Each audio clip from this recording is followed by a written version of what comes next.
Why isn't your magnesium working and why aren't you absorbing it? And we are going to go through some very basic principles of magnesium. We're first going to look at why most magnesium supplements fail. There are some key forms of magnesium out there that I strongly recommend staying away from. Then we will talk about some common symptoms of magnesium deficiency. And then we'll look at medications that commonly can disrupt absorption of magnesium or overutilization of magnesium. Then we will talk about some of the more common magnesium forms that are really beneficial and some of the symptoms that apply to those specific magnesium salt forms. And then finally, we'll get into one of my favorite topics, other supplements that work synergistically or in combination with magnesium to help maximize magnesium and the other supplement that it might be paired with. Let's get into today's content. Why most magnesium supplements fail? I can answer this very simply that they do not get absorbed. So we need stomach acid for something like magnesium oxide to get passively absorbed through our GI tract. And if we don't have enough stomach acid, we are just simply not going to absorb that mineral. So we'll get into this in just a few minutes, but I like using an albion, or what they call a chelated mineral that's attached to an amino acid that has high absorption for magnesium. So real quick here, let's just look at an overview of magnesium. Why is this mineral so important for our body? There are over 300 enzymatic reactions that are dependent on magnesium. If you saw my video from last week about vitamin D, we need magnesium to hydroxylate vitamin D both in the liver and in the kidneys. So put your comments below. Have you seen an improvement with your symptoms related to low vitamin D? I'd love to hear your stories about that. So magnesium is, again, one of the most important minerals that our body needs for enzymatic reactions. The other issue with magnesium, and in my opinion with over-farming, is we just do not have enough magnesium in our soil, which then translates into the fruits and vegetables that we consume, that we are just eating processed foods and foods that aren't nutrient rich anymore, and so they are magnesium deficient. So in my opinion, I strongly recommend supplementing with magnesium. I think it is critically important, and hopefully if you stick with me at the end of this video, I'll share with you, again, the supplement form that I prefer the best. I think has the best absorption looking at all the research out there. Magnesium status can also be negatively impacted by a multitude of different things that we're consuming. So unfortunately for me personally, I fall trapped to a couple of these issues where I do drink caffeine every day. I do enjoy an adult beverage, probably more days of the week than I probably should admit to. And so with that, I take magnesium on a daily basis, and I have seen it improve my health in a multitude of different ways. So just to go over this list here, so things that can negatively impact magnesium from like a lifestyle standpoint is drinking caffeine, drinking alcohol, certain medications, which I mentioned we'll get to in just a minute, excessive exercise, diets high in soft drinks, and those that are high in sodium as well. So if there's some things on this list that you might need to improve, I would encourage you before going out, and again, you can't supplement your way out of, again, a poor diet or poor lifestyle. But it is important to understand that when we take enough magnesium, or if we start taking a magnesium supplement, that if there's some basic lifestyle things that we can adjust, I strongly encourage you to do that. So it's reminding me that I should probably back down on my alcohol and caffeine consumption. Those are some of my biggest vices. So, and poor magnesium status is associated with several health concerns such as headaches, poor cognition, poor concentration, low mood, and nervousness. Okay, let's talk about magnesium bioavailability. So something that's really important to understand is that just because we take a supplement doesn't mean it's automatically going to get absorbed and assimilated into our tissues and into our blood. So magnesium oxide is a great example. As it says here on the slide, we only get about 10% of that elemental magnesium absorbed. So if you're taking a 500 milligram capsule, let's say for an example, you're really at best getting 50 milligrams of magnesium. So you're far deficient in the daily requirement of magnesium that your body needs to perform optimally. So As it says here, magnesium oxide relies on adequate stomach acid to release mineral ions, which then have the ability to enter the body via passive diffusion. So what do I mean by that?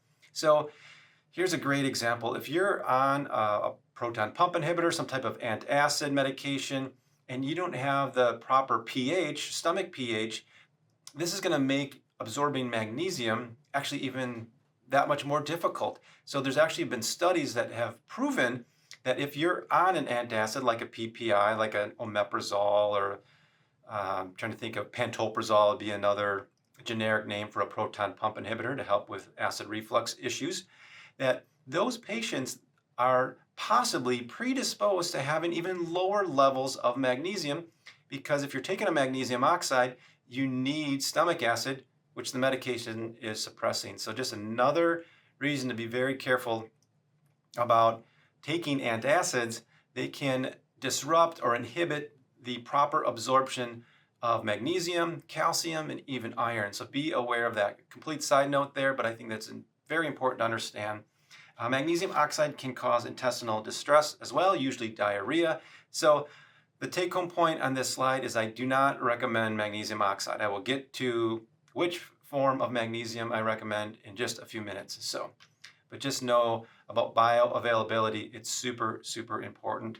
All right, I just mentioned this a minute ago. Let's go through some of these more common symptoms of magnesium deficiency. So we talked about restless legs last week. That is a sign of possibly magnesium deficiency. Muscle cramps. Insomnia is a big one. A lot of patients that come into our pharmacy and they're suffering with insomnia, one of the first things I will recommend to them is looking at taking a magnesium supplement. It's something very simple and inexpensive to take to help them get a better night's sleep. Fatigue is a big one. We talked about this already before, but magnesium can help with ATP production. And so if there's somebody that is suffering with chronic fatigue, I would again have them check their magnesium levels. They just might be deficient in magnesium. Very simple fix. And then high blood pressure. I want to spend just a minute talking about magnesium and high blood pressure. The issue here that we have is that a lot of times, especially in Wisconsin, we're eating a lot of dairy, we're getting a lot of calcium in our diet, and calcium acts as a muscle contractant.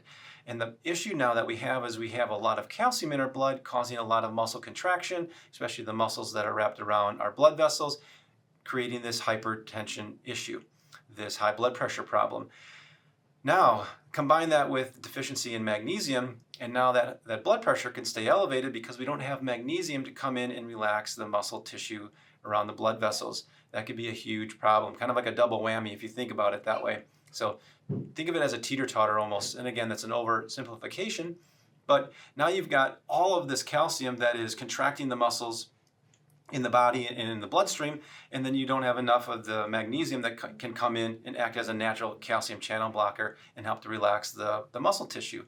So again, if you are somebody out there that is suffering with high blood pressure, again, talk to your doctor, give our pharmacy a call. I would encourage you to do a proper investigation into what your magnesium level really is and see if this is something that might work for you. Certainly anxiety. I will talk about a very specific magnesium form in just a minute that helps with anxiety. Brain fog, I'm going to leave that to next week when we talk about magnesium threonate. And then constipation. This is a very common issue for patients coming into our pharmacy for one reason or another. But again, I recommend a very simple remedy could possibly just be taking the right type of magnesium. So be aware of that. So magnesium deficiency can manifest in a multitude of different ways. All right, let's get into certain medications that can either deplete or inhibit magnesium absorption or assimilation. So the first on the list is diuretics. So hydrochlorothiazide or HCTZ and furosemide, these are water pills. There's a lot of different names you can call them, diuretics, water pills. The point here is that if you're on these types of medications, they can cause your kidneys to excrete too much magnesium, and now you become magnesium deficient, and that can lead to more blood pressure issues. A lot of times now, again, diuretics are used typically for edema and excessive fluid, but they also can be used for hypertension. And now you can kind of see what's going on here. You're taking a medication to help lower blood pressure when it's causing this mineral deficiency, possibly making the issue even worse. So bottom line there is measure your magnesium level. PPIs or proton pump inhibitors, I just talked about this a moment ago, but those are the omeprazoles, the pantoprazole medications of the world. There's over-the-counter versions of these.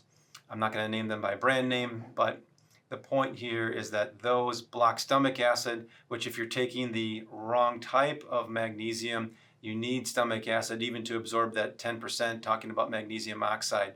So again, if you're taking a chelate, or what we call an activated form of magnesium, that isn't so much dependent on stomach acid. So especially those patients out there that are on one of these PPI medications, I would encourage you to look at the type of magnesium you're taking and consider switching to a chelated magnesium for better absorption. Birth control, again, not very common here, but if you're on oral contraceptives and you're having symptoms that I just mentioned in the previous slide, something to look at there. Insulin, so that utilizes up more magnesium. And then metformin. I talked about metformin last week, where that can also deplete vitamin B12. So if you're on metformin, again, I would encourage you to talk to your doctor and have him or her measure both your vitamin B12 level and your magnesium level and see if that is something that you are deficient in. Okay, so let's talk about the best types of magnesium to take. The first one that I've got listed here is magnesium glycinate. So glycinate basically can break down into elemental magnesium and glycine. And glycine is a very calming amino acid. So you get a two-pronged benefit here. The magnesium itself and then the glycine amino acid can give us that calming, relaxing feeling. So I listed it here. It could be used for possibly anxiety, insomnia, and muscle tension. The magnesium threonate, I just left this in here, but again, I'm going to do a video specifically on magnesium threonate next week. Threonate? I don't know. Leave a comment below. How should I pronounce that? Threonate? Threonate? I don't know. Looks like threonate to me. But that can help with memory, cognition, and mood. Magnesium taurate is helpful for blood pressure and heart rhythm. And then magnesium bisglycinate, which is my favorite, best overall, most bioavailable, is you're going to see that this uses active transport into the bloodstream from the GI tract. This isn't dependent on stomach acid, so that, again, in my opinion, if you're on one of those antacids out there, this might be the best choice for you. So consider that as an option. This is just a diagram. I'm going to go through this just briefly, but if you look at the mineral salts, so like your magnesium oxides, and it also lists here calcium carbonate or iron sulfate, that requires acidity in the stomach to help with passive diffusion through the GI tract and into the bloodstream.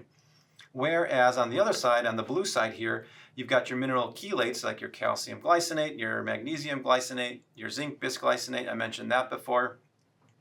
But that in turn doesn't need, it's pH stable, so it's not dependent on having an acidic stomach.